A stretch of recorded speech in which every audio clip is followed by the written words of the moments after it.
and welcome to Askimo TV. I'm talking today to Dr. Robert Greenbaum.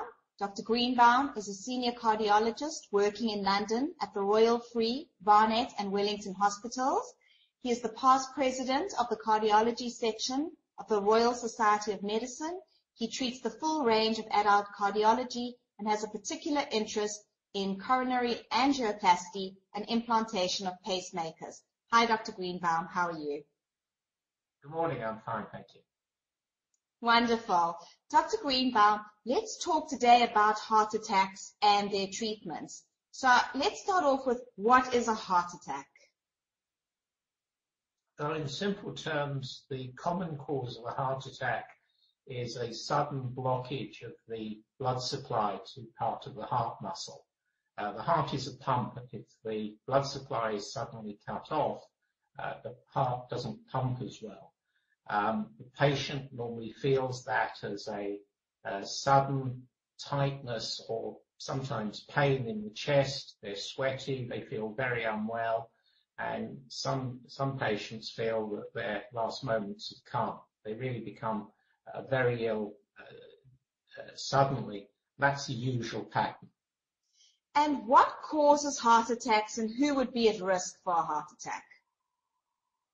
Well, in the majority of cases, there is a problem already there in the arteries, that there's a narrowing, like an ulcer. For reasons we don't fully understand, that ulcer may suddenly burst, and the blood comes into contact with the tissue inside the wall of the artery. And when that happens, just as when you cut your finger and it bleeds, the blood clots, exactly the same process goes on in the heart artery. So a clot forms, and that blocks the flow of blood down the heart muscle. Now, the heart muscle, just like the engine of your car, requires a continuous supply of petrol to run. So the heart muscle requires blood to transport oxygen and food. And when that supply is cut off, the heart muscle begins to die. Who would be more at risk for getting a heart attack? Are there some people who would be more at risk than others? Well, it's age-related. So heart attacks are essentially unknown in children, in teenagers.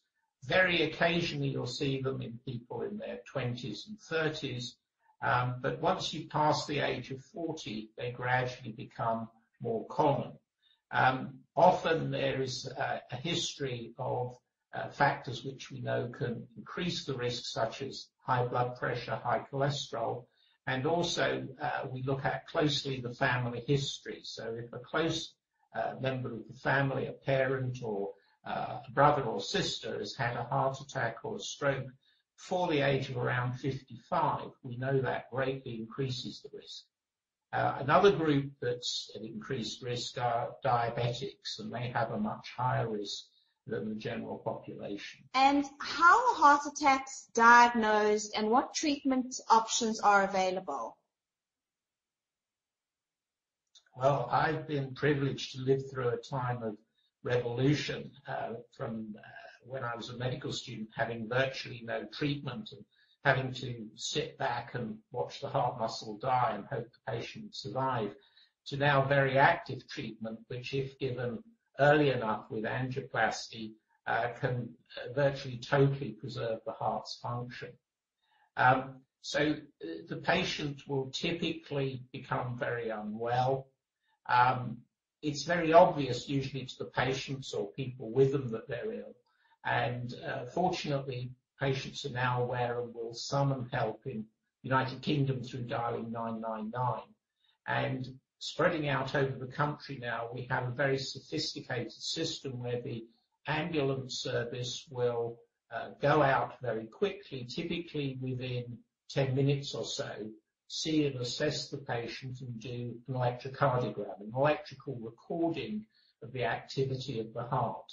So the history, what the patient tells the ambulance crew, the findings that they have when they check the blood pressure, pulse rate, and the ECG are very important.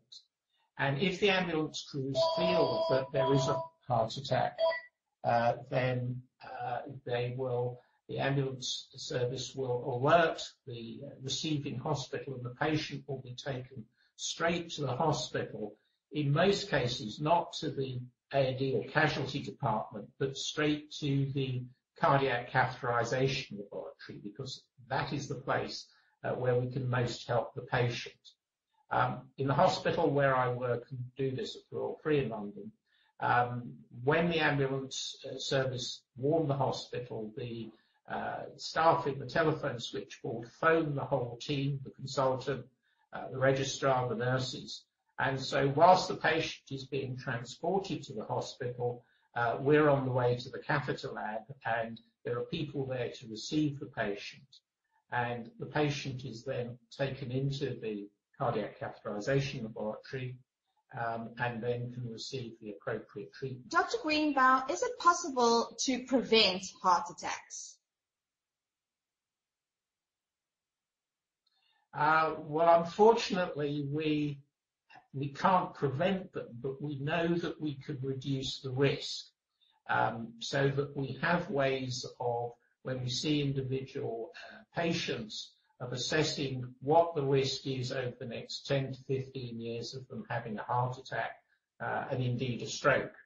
We're often in the position of giving people advice, and that will be in regard to smoking, exercise, weight, high blood pressure if it's present, and treatment of cholesterol levels. But one has to appreciate the things you can't do anything about. You can't do anything about your genetic inheritance.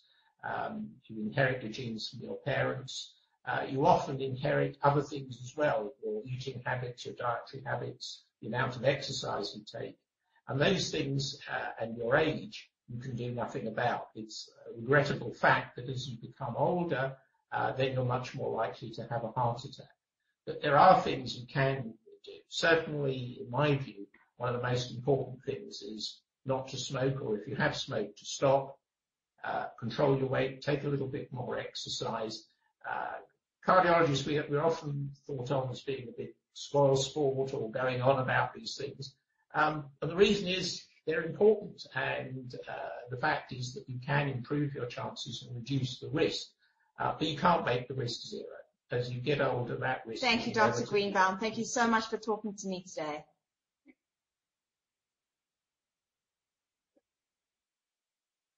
Pleasure.